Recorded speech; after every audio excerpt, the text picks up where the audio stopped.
Now we're talking the UK Indie Literature Festival, a brand new venture thought up by Dawn Singh and some of her friends. And Follow This Publishing, which is a new Bradford-based publishing house in conjunction with Cillian Press, are hoping to organise the first UK Indie Literature Festival. And they're currently in the hunt for sponsors and lots of good supporters. And Dawn Singh is here to tell us about it. Hiya, Dawn. Hi. Right then. Tell us when, where, how, and how you got together setting this up. The idea came about really on the lead up to the book launch of an author that's signed to my publishing house. I was looking around for events to sign him up to literature festivals, things like that, and I realised we were hitting a bit of a glass ceiling. Unless you were selling millions and millions of books or you were with a big publishing house, the literature festivals weren't biting. As I was looking around, I thought this isn't very fair because there's a lot of small indie publishing houses as well as people who've published themselves who are hard working and they write brilliant books, really, really good books. Yes. And they're getting overlooked because they're not getting to appear at these festivals. So I thought we need one of our own. So it kind of just snowballed from there. I got together with a couple of other authors, Rose English, who's a romance novelist who I met through networking, and also Chris Turnbull, who's one of the authors signed to my publishing house, and we just kind of brainstormed at his book launch actually and started thinking about what we wanted to do, and it's just kind of gone from there really, taken off. Great. Well, it is an idea. There was a Bradford Literature Festival, wasn't there, a while ago, but sort of a lot more sort of supported by publishers, I imagine, big publishers. Yeah, it was by big publishers, yeah. This is more of a small thing. At the moment, there's just my publishing house involved, which is Follow This Publishing, and then there's Cillian Press as well, which is an independent publishing house up in Manchester. Jo Kipling, who I've known for a while, she's a YA author. She does dystopian novels, and she's a very talented author. It's actually her publisher who offered to help and sponsor. So there's just a couple of independents at the moment. Yeah. So have you been to a smaller festival like this before, or is this just a completely revolutionary idea? The last festival I attended to was down in East Sussex, down in East Grinstead, and that was really quite small. That was just at a bookshop, and it was really small, and it was an indie one, and it was lovely, but I just thought we need more really. It needs to be like the big festivals, but for the little man, if you understand.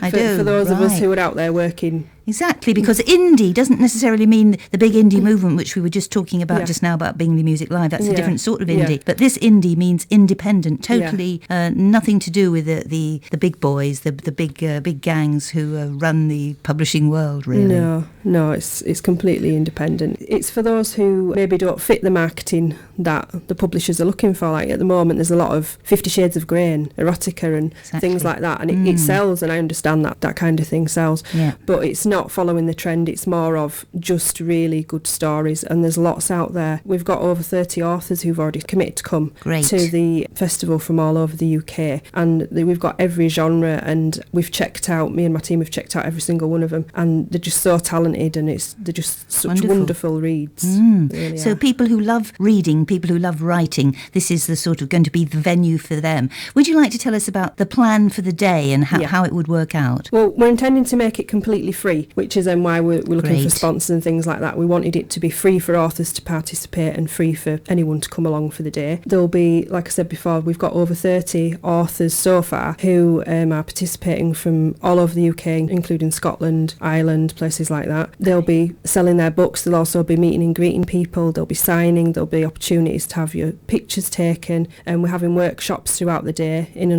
hopefully in another room. And we're going to be having things like dystopian workshop, which Jo Kipling's going to run for us. We've got some Q&As from small publishing houses, and we've got lots of speakers throughout the day really, that those are going to run continually throughout the day. We've got an international hub. We've already booked several international authors who want to appear via Skype. So we've got people from Canada, the US, some from Ireland, and from Europe. Skype. That's unusual. I haven't heard about that using that before. Good idea. Yeah. So we just thought that'd be really nice. We're going to have something a bit like speed dating, but not really dating the author, but we're going to one of our authors had a really nice idea where you get 2 minutes to go sit down and chat with an author and pick the brain for a little bit, and then they ring the bell and you move on, and you get to meet different people in different genres and things. Brilliant. What a great idea.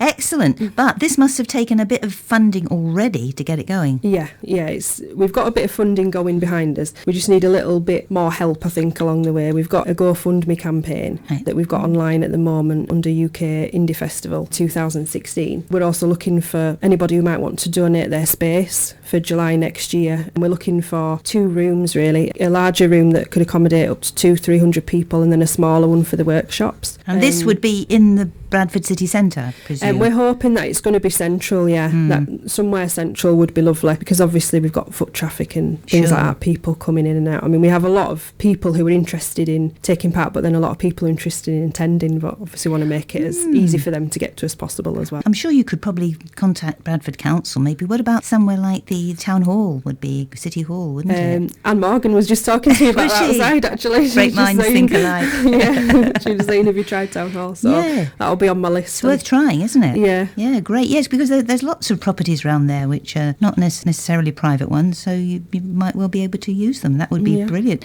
Okay, so you've got this. So the day is going to be a free event. And will it be over just one day or 2 days? We're looking to do just one day next year, and then hopefully it'll be successful, and then we'll look at what we're going to do from then and want to make it an annual thing. Okay, so summer 2016. You haven't actually decided on a date yet? Yeah, we're aiming for July, but we've not locked ourselves down to a date, because obviously if we're looking for a venue, we need to leave ourselves open. Okay. Remind us of any information that people who would be interested perhaps in donating, perhaps in supporting you in one way or other, information that they could get. Got a GoFundMe campaign, like I mentioned before. Yes. So if you go to GoFundMe and just type in UK Indie Literature Festival 2016, that will take you there. We've got a Facebook page which has a lot of our updates, and our authors who are taking part participate there as well. Just UK Indie Lit Fest. We've got an official website which includes some bios of the authors that are taking part, the events that we're doing, things like that, and that's at indieliteraryfest.weebly.com. If anyone needs further details, they can always contact myself at followthispublishing@gmail.com. Great. Okay, well, Dawn Singh, thank you very much for giving us all that information, for inspiring us to look forward to this Indie Literature Festival next year in July. We've got all the information here, but if you leave it with us, please, Dawn, then we can, when people phone up, if perhaps sometimes people come in and they don't have time to take things down, then we can always pass it on. Okay, thank you very much. So brilliant. We look forward to another time. We'll have to talk about your books, won't we? But today, no chance. It's too short. But Indie Literature Festival next July. People do try and support Dawn Singh if you can, and we wish you all the best, and we'll look forward to having more chats with you about when things have moved forward a bit. Yeah, that'd be lovely. Brilliant. Thank you.